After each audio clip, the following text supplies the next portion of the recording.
ನಮಸ್ಕಾರ ಗೆಳೆಯರೇ, welcome back to our channel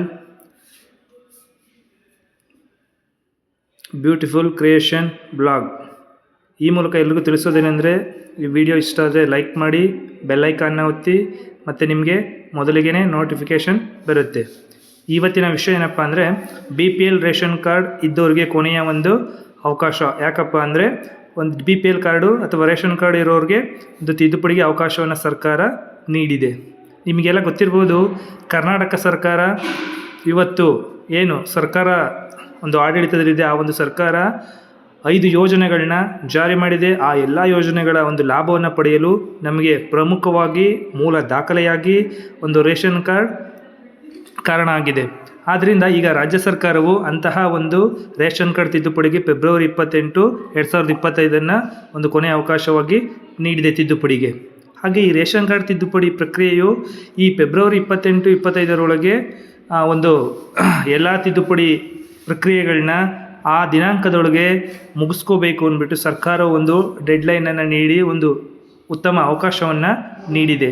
ಹಾಗೂ ಈ ಸೌಲಭ್ಯಗಳು ನಿಮಗೆ ಎಲ್ಲಿ ದೊರೆಯುತ್ತಪ್ಪ ಅಂದರೆ, ಹತ್ತಿರದ ಒಂದು ಗ್ರಾಮವನ್ನು ಕೇಂದ್ರ ಆಗಿರ್ಬೋದು, ಅಥವಾ ಕರ್ನಾಟಕ ಒಂದು ಕೇಂದ್ರ ಆಗಿರ್ಬೋದು, ಅಥವಾ ಬೆಂಗಳೂರು ಒಂದು ಕೇಂದ್ರಗಳಲ್ಲಿ ಈ ಸೇವೆ ಒಂದು ಲಭ್ಯವಾಗಿರುತ್ತೆ. ಅದರಿಂದ ದಯವಿಟ್ಟು ಈ ಹತ್ತಿರದ ಯಾವುದಾದರೂ ಕೇಂದ್ರಗಳಿಗೆ ಭೇಟಿ ನೀಡಿ ಸೌಲಭ್ಯವನ್ನು ಸದುಪಯೋಗಪಡಿಸ್ಕೋಬೇಕು ಅಂತ ಈ ಮೂಲಕ ತಿಳಿಸಲಾಗುತ್ತಿದೆ. ಹಾಗೆ ನಮ್ಮ ಕರ್ನಾಟಕ ಸರ್ಕಾರದ ಈ ಗ್ಯಾರಂಟಿ ಲಾಭಗಳನ್ನ ಪಡೆಯಲು, ಅಂದರೆ ಏನು 5 ಗ್ಯಾರಂಟಿಗಳನ್ನ ನೀಡಿದೆ, ಈ ಒಂದು ಗ್ಯಾರಂಟಿಗಳನ್ನ ಪಡೆಯಲಿಕ್ಕೆ ಈ ಒಂದು ರೇಷನ್ ಕಾರ್ಡ್ ಮೂಲ ದಾಖಲೆ ಆಗಿರೋದ್ರಿಂದ ಕೆಲವೊಂದು ಬಾರಿ ಈ ರೇಷನ್ ಕಾರ್ಡ್ನಲ್ಲಿ ಒಂದಷ್ಟು ತಿದ್ದುಪಡಿಗಳಾಗಬೇಕಾಗಿರುತ್ತೆ. ಅವು ಯಾವ್ಯಾವ ತಿದ್ದುಪಡಿಗಳು ಅಂದರೆ, ಒಂದು ಹೊಸಬ್ರನ್ನ ಸೇರಿಸೋದಾಗಿರ್ಬೋದು, ಅಥವಾ ಹಳಬರನ್ನು ಯಾರಾದರೂ ಇದ್ದರೆ ಮರಣ ಹೊಂದಿದರೆ ಅವ್ರನ್ನ ಡಿಲೀಟ್ ಮಾಡಿಸೋದಾಗಿರ್ಬೋದು, ಹಾಗೆ ಕೆಲವೊಂದು ಹೆಸರುಗಳಲ್ಲಿ ಇನ್ಶಿಲ್ಗಳಿರ್ಬೋದು, ಡೇಟ್ ಆಫ್ ಬರ್ತ್ ಇರ್ಬೋದು, ಇನ್ಯಾವುದೇ ಒಂದಷ್ಟು ಮಾಹಿತಿಗಳು ತಪ್ಪಾಗಿದ್ದರೆ ಅವುಗಳನ್ನ ಈ ರೇಷನ್ ಕಾರ್ಡ್ ತಿದ್ದುಪಡಿ ದಿನಾಂಕ 28, 2025 ತಿದ್ದುಪಡಿಯನ್ನು ಮಾಡ್ಕೋಬೇಕು. ಹಾಗೆ ಈ ಒಂದು ಆ ಎಲ್ಲ ತಿದ್ದುಪಡಿಗಳನ್ನ ಮಾಡಲಿಕ್ಕೆ ಸರ್ಕಾರವು ಒಂದು ಅವಕಾಶವನ್ನು ನೀಡಿರೋದು ನಿಮ್ಗೆ ಈಗಾಗಲೇ ತಿಳಿಸಿದ್ದೀನಿ.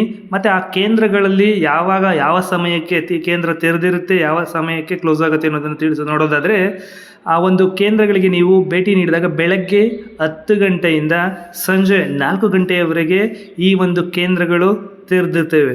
ಆದ್ದರಿಂದ ದಯವಿಟ್ಟು ಎಲ್ಲರೂ ಕೂಡ ನೀವು ಈ ಒಂದು ಕೇಂದ್ರಗಳಿಗೆ, ಅಥವಾ ಈ ಒಂದು ಏನು ಗ್ರಾಮವನ್ನಿರ್ಬೋದು, ಕರ್ನಾಟಕವನ್ನಿರ್ಬೋದು, ಬೆಂಗಳೂರುವನ್ನಿರ್ಬೋದು, ಈ ಕೇಂದ್ರಗಳಿಗೆ ಬೆಳಗ್ಗೆ 10 ಗಂಟೆಯ ನಂತರ ಹಾಗೂ ಸಂಜೆ 4 ಗಂಟೆಯ ಒಳಗೆ ಭೇಟಿಯನ್ನು ನೀಡಿ ಅಗತ್ಯ ದಾಖಲೆಗಳನ್ನು ನೀಡಿ ನಿಮಗೆ ತಿದ್ದುಪಡಿ ಹೊಸೊಬ್ಬರನ್ನು ಸೇರಿಸೋದಾಗಿರ್ಬೋದು, ಅಥವಾ ಡಿಲೀಟ್ ಮಾಡಿಸೋದಾಗಿರ್ಬೋದು, ವಿಳಾಸ ಬದಲಾವಣೆಗಳಾಗಿರ್ಬೋದು, ಅಥವಾ ನೀವೇನಾದರೂ ರೇಷನ್ ಕಾರ್ಡ್ನಲ್ಲಿ ನಿಮ್ಮ ಹೆಸರು, ಡೇಟ್ ಆಫ್ ಬರ್ತ್ ತಪ್ಪುಗಳಾಗಿದ್ದರೆ ಅವುಗಳನ್ನ ತಿದ್ದುಪಡಿಯನ್ನು ಮಾಡ್ಕೋಬೋದು.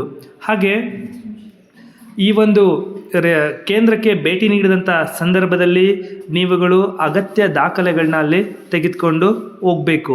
ಈ ತಿದ್ದುಪಡಿಗಳನ್ನ ನೀವು ಮಾಡ್ಕೊಳ್ಳೋದ್ರಿಂದ ಕೇವಲ 5 ಗ್ಯಾರಂಟಿ ಯೋಜನೆಗಳಷ್ಟೇ ಅಲ್ಲ, ನೀವು ಮುಂದಿನ ಸರ್ಕಾರದ ಯಾವುದೇ ರೀತಿಯ ಮೂಲ ಸೌಕರ್ಯಗಳನ್ನ ಪಡ್ಕೊಳ್ಳೋದಕ್ಕೆ ರೇಷನ್ ಕಾರ್ಡ್ ಒಂದು ಅವಶ್ಯಕ ಮೂಲ ದಾಖಲೆ ಆಗಿರೋದು ನಿಮ್ಮೆಲ್ರಿಗೂ ಗೊತ್ತು.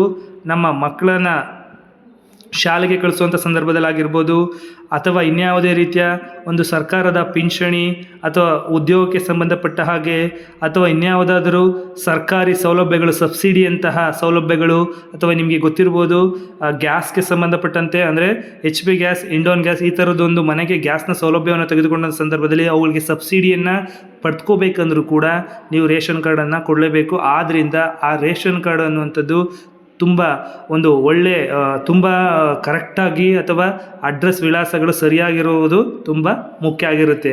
ಆದ್ದರಿಂದ ಈ ಅವಕಾಶವನ್ನು ಸದುಪಯೋಗ ಪಡಿಸ್ಕೋಬೇಕು. ಮತ್ತು ಈ ರೇಷನ್ ಕಾರ್ಡ್ಗಳಲ್ಲಿ ಏನೇನು ಬದಲಾವಣೆಗಳನ್ನ ಮಾಡಬಹುದು ಅನ್ನೋದನ್ನು ನಾವು ಮತ್ತೊಮ್ಮೆ ನೋಡೋದಾದರೆ, ಮುಂಚೆ ಹೇಳಿದ್ದೀನಿ, ಇವಾಗ ನಿಮಗೆ ಇನ್ನೊಂದಷ್ಟು ವಿಚಾರಗಳು ಅಲ್ಲಿ ನಾವು ನೋಡೋದಾದರೆ, ಹೊಸ ಸದಸ್ಯರನ್ನು ಸೇರಿಸೋದು. ಅಂದರೆ ನಿಮ್ಮ ಮನೆಗೆ ಯಾರಾದರೂ ವಿವಾಹ ಆಗಿ ಮಗನಿಗೆ, ಅಥವಾ ನಿಮ್ಮ ಮನೆಯಲ್ಲಿರೋ ಸದಸ್ಯ ವಿವಾಹ ಆಗಿ ಹೊಸ ಮನೆಗೆ ಒಂದು ಹೆಣ್ಣು ಮಗು ಅಥವಾ ಸೊಸೆ ಬಂದರೆ ಅವರ ಹೆಸರನ್ನು ಇದಕ್ಕೆ ಸೇರಿಸುವಂಥದ್ದು. ಮತ್ತು ವಿಳಾಸಗಳು ಬದಲಾವಣೆಗಳಾದರೆ ಆ ವಿಳಾಸಗಳನ್ನ ನೀವು ನಾನೇನು ಪರ್ಟಿಕ್ಯುಲರ್ ಆಗಿ ಈ ಕೇಂದ್ರಗಳು ನೀಡಿದೆ ಆ ಕೇಂದ್ರಗಳಲ್ಲಿ ವಿಳಾಸಗಳನ್ನ ನೀವು ಬದಲಾವಣೆ ಮಾಡಬೇಕು. ಮತ್ತು ಯಾರಾದರೂ ಮರಣವನ್ನು ಹೊಂದಿದರೆ ಕುಟುಂಬದಲ್ಲಿ ಅವರ ಹೆಸರನ್ನು ಅದರಿಂದ ತೆಗೆಸಲಿಕ್ಕೆ ಅಥವಾ ಡಿಲೀಟ್ ಮಾಡಿಸುವಂಥ ಒಂದು ಕೆಲಸವನ್ನು ಕೂಡ ಮಾಡ್ಕೋಬೋದು. ಮತ್ತು ನ್ಯಾಯಬೆಲೆ ಅಂಗಡಿ ಏನು ರೇಷನ್ನನ್ನು ಪಡ್ಕೊಳ್ತಿರ್ತಾರೆ, ನೀವು ನ್ಯಾಯಬೆಲೆ ಅಂಗಡಿ ಇರುತ್ತೆ, ಅದರ ಬದಲಾವಣೆಯನ್ನು ಕೂಡ ನಾವಿಲ್ಲಿ ಮಾಡಿಕೊಡಲಾಗುತ್ತೆ. ಮತ್ತು KYC ಪ್ರಕ್ರಿಯೆಯನ್ನು ಕೂಡ ನಿಮಗೆ ಇಂತಿಷ್ಟು ವರ್ಷಗಳಿಗೆ ನಿಮಗೆ ಈ ಆಧಾರ್ ಕಾರ್ಡ್ ಇರ್ಬೋದು, ರೇಷನ್ ಕಾರ್ಡ್ ಇರ್ಬೋದು, ಇವುಗಳನ್ನ KYC ಪ್ರಕ್ರಿಯೆಯನ್ನು ಮಾಡಿಸ್ಬೇಕು ಅಂತ ಒಂದು ನಿಯಮ ಇರುತ್ತೆ. ಆ KYC ಪ್ರಕ್ರಿಯೆಯನ್ನು ಕೂಡ ಇಲ್ಲಿ ಮಾಡಿಸ್ಬೋದು. ಹಾಗೆ ನೀವು ಆಧಾರ್ ಕಾರ್ಡ್ ಲಿಂಕನ್ನು ಕೂಡ ಇದಕ್ಕೆ ಮಾಡಿಸ್ಬೋದು. ರೇಷನ್ ಕಾರ್ಡ್ಗಿರ್ಬೋದು ಅಥವಾ ಇನ್ಯಾವುದೇ ಒಂದು ಸರ್ಕಾರಿ ಸೌಲಭ್ಯಕ್ಕೆ ಸಂಬಂಧಪಟ್ಟ ಹಾಗೆ ಆಧಾರ್ ಲಿಂಕನ್ನು ಕೂಡ ಇಲ್ಲಿ ಮಾಡಿಕೊಡಲಾಗುತ್ತದೆ. ಇನ್ನು ಕುಟುಂಬದ ಮುಖ್ಯಸ್ಥರ ಬದಲಾವಣೆಯನ್ನು ಕೂಡ ಇಲ್ಲಿ ಮಾಡ್ಬೋದಾಗಿರುತ್ತೆ.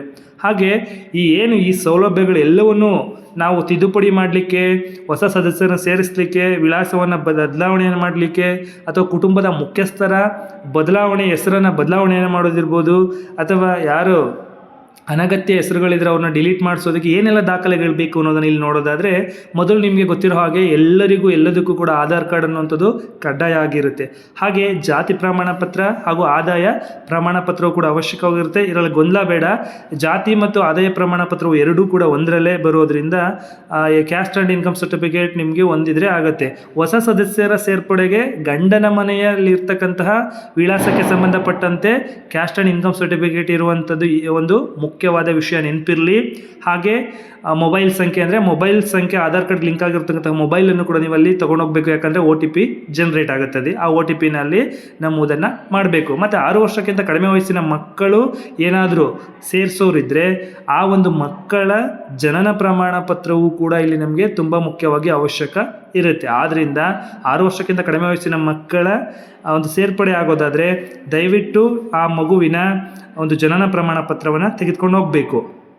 ಮತ್ತು ಇಲ್ಲಿ ಈ ಒಂದು ಕೇಂದ್ರಗಳಲ್ಲಿ ನಿಮಗೆ ಹೇಳಿದೆ, ಅಲ್ಲಿ ಕುಟುಂಬದ ಮುಖ್ಯಸ್ಥರ ಬದಲಾವಣೆ ಅನ್ನೋದನ್ನು ಹೇಳಿದೆ. ಆ ಕುಟುಂಬದ ಮುಖ್ಯಸ್ಥರ ಬದಲಾವಣೆ ಅಂದರೆ ಎಕ್ಸಾಂಪಲ್, ನಿಮ್ಮ ಮನೆಯಲ್ಲಿ ಅಮ್ಮನೋ ಅಥವಾ ಅಪ್ಪನೋ ಯಾರೋ ಆ ರೇಷನ್ ಕಾರ್ಡ್ಗೆ ಮುಖ್ಯಸ್ಥರಾಗಿರ್ತಾರೆ. ಎಲ್ಲ ಸದಸ್ಯರಿದ್ರೂ ಕೂಡ ಒಂದು ವೇಳೆ ನಿಮಗೆ ಅಮ್ಮ ಏನಾದರೂ ಮುಖ್ಯಸ್ಥರಾಗಿದ್ದರೆ, ನಿಮ್ಮ ತಂದೆಯನ್ನು ಮುಖ್ಯಸ್ಥರನ್ನಾಗಿ ಮಾಡಬೇಕು ಅಂದರೆ ನೀವೆಲ್ಲೂ ಹೊರಗಡೆ ಆ ಒಂದು ತಿದ್ದುಪಡಿಯನ್ನು ಮಾಡೋ ಹಾಗಿಲ್ಲ. ಈ ಸೌಲಭ್ಯವನ್ನು ಕೂಡ ನೀವು ಆ ಗ್ರಾಮ ಒಂದು ಕೇಂದ್ರ, ಬೆಂಗಳೂರು ಒಂದು ಕೇಂದ್ರಗಳಲ್ಲೇ ನೀವು ಮಾಡಿಸುವಂಥದ್ದು ಕಡ್ಡಾಯ ಆಗಿರುತ್ತೆ.